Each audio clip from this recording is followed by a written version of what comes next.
everyone, I'm Miss G. Welcome back to the online story time.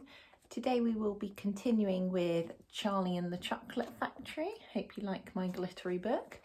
And we will be reading chapter 12. So if you've got yourself your own book, go and grab it now. If not, just sit back and relax. Yesterday in chapter 11, we found out that Charlie opened a bar of chocolate and there was a golden ticket in there. How do you think you would feel if that happened to you? And who do you think would be the first person that you would tell? Today we are going to find out in chapter 12 exactly how Charlie felt and who he went and told. So here we go. Chapter 12, what it said on the golden ticket. Charlie burst through the front door shouting, "Mother, Mother, Mother!" Mrs. Bucket was in the old grandparents' room serving them their evening soup. "Mother!" yelled Charlie, rushing in on them looking like a hurricane. "Look, I've got it! Look, Mother, look! The last golden ticket is mine! I found some money in the street and I bought 2 bars of chocolate and the second one had the golden ticket and there were crowds of people all around me wanting to see it and the shopkeeper rescued me and I ran all the way home and here I am. It's the 5th golden ticket, Mother, and I've found it." Mrs. Bucket simply stood and stared. While the 4 old grandparents who were sitting up in bed, balancing bowls of soup on their laps, all dropped their spoons with a clatter and froze against their pillow. For about 10 seconds, there was absolute silence in the room. Nobody dared speak or move. It was a magic moment. Then, very softly, Grandpa Joe said, "You're pulling our legs, Charlie, aren't you? You're having a little joke." "I am not," cried Charlie, rushing up to the bed and holding out the large and beautiful golden ticket for him to see. Grandpa Joe leaned forward and took a close look, his nose almost touching the ticket. The others watched him, waiting for the verdict. Then, very slowly, with a slow and marvellous grin spreading all over his face, Grandpa Joe lifted his head and looked straight at Charlie. The colour was rushing to his cheeks, and his eyes were wide open, shining with joy, and in the centre of each eye, right in the very centre in the black pupil, a little spark of wild excitement was slowly dancing. Then the old man took a deep breath and suddenly, with no warning whatsoever, an explosion seemed to take place inside him. He threw up his arms and yelled, "Yippee!" And at the same time his long bony body rose up out of the bed and his bowl of soup went flying into the face of Grandma Josephine.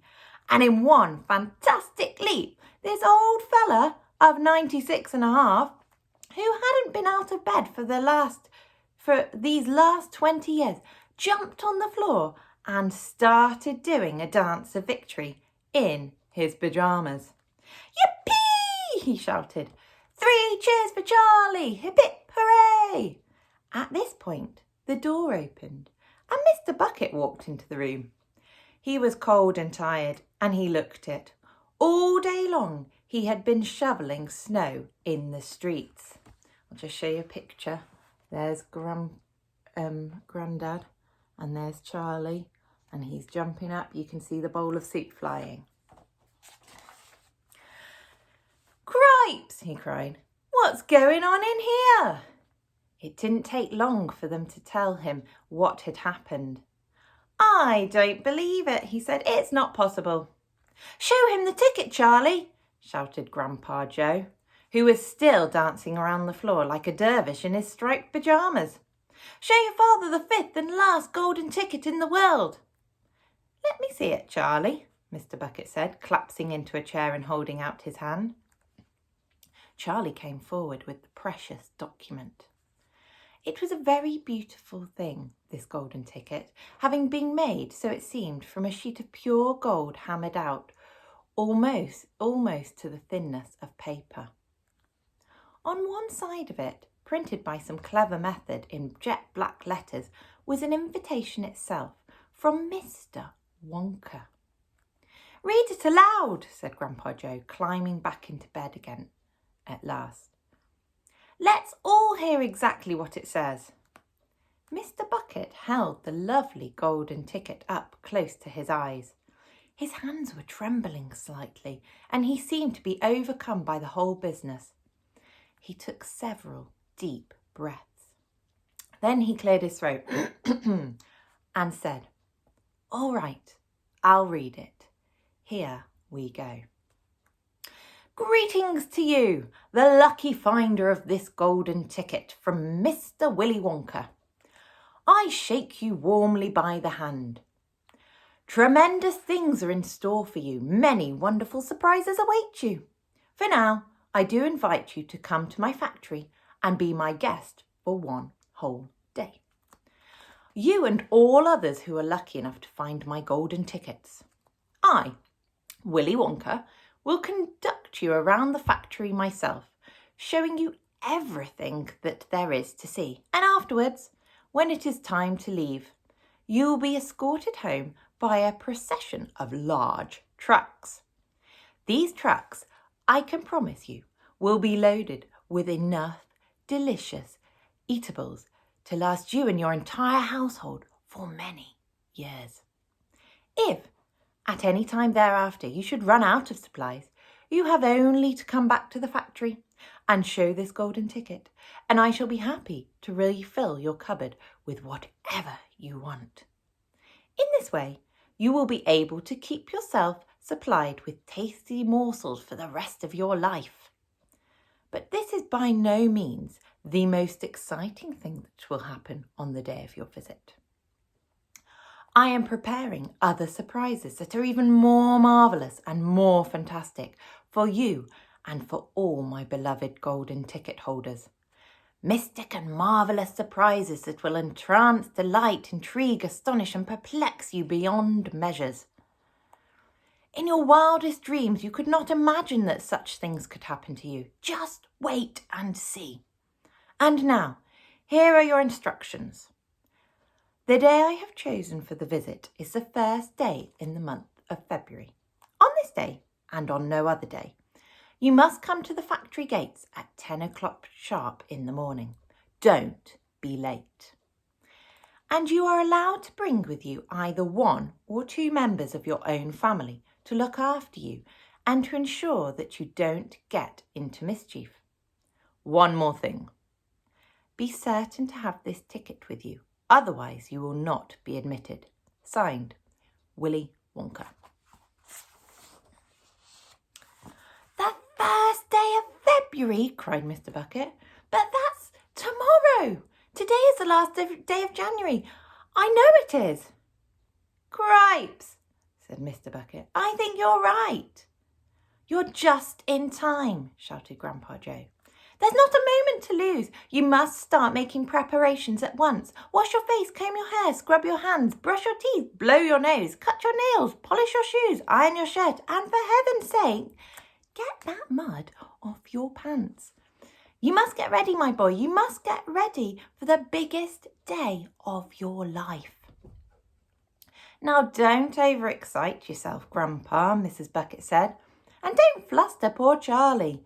We must all try to keep very calm.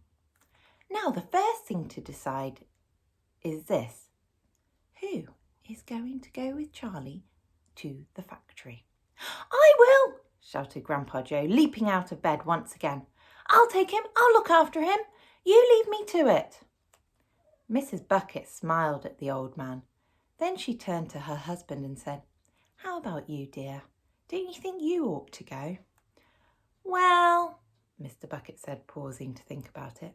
No, I'm not so sure that I should. But you must. There's no must about it, my dear, Mr. Bucket said gently. Mind you, I'd love to go. I'll be tremendously exciting. But on the other hand, I believe that the person who really deserves to go most of all is Grandpa Joe himself.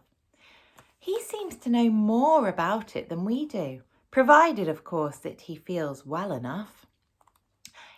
Yippee! Shouted Grandpa Joe, seizing Charlie by the hands and dancing around the room.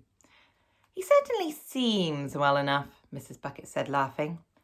Yes, perhaps you're right after all. Perhaps Grandpa Joe should be the one to go with him. I certainly can't go myself and leave the other 3 old people all alone in bed for the whole day. Hallelujah! Yelled Grandpa Joe. Praise the Lord! At that point, there came a loud knock on the front door. Mr. Bucket went to open it, and the next moment swarms of newspaper men and photographers were pouring into the house. They had tracked down the finder of the 5th golden ticket, and now they all wanted to get the full story for the front pages of the morning papers. For several hours, there was complete pandemonium in the little house, and it must have been nearly midnight before Mr. Bucket was able to get rid of them so that Charlie could go to bed. Right, that is the end of chapter 12, a very exciting chapter. I wonder what will happen next. You'll have to tune in for the next story time to find out. So thank you for listening, and thank you for listening to Charlie and the Chocolate Factory. I hope you noticed some of my Easter eggs hanging around. But for now, until next time, please make sure that you stay safe, be kind, and keep smiling. Thank you.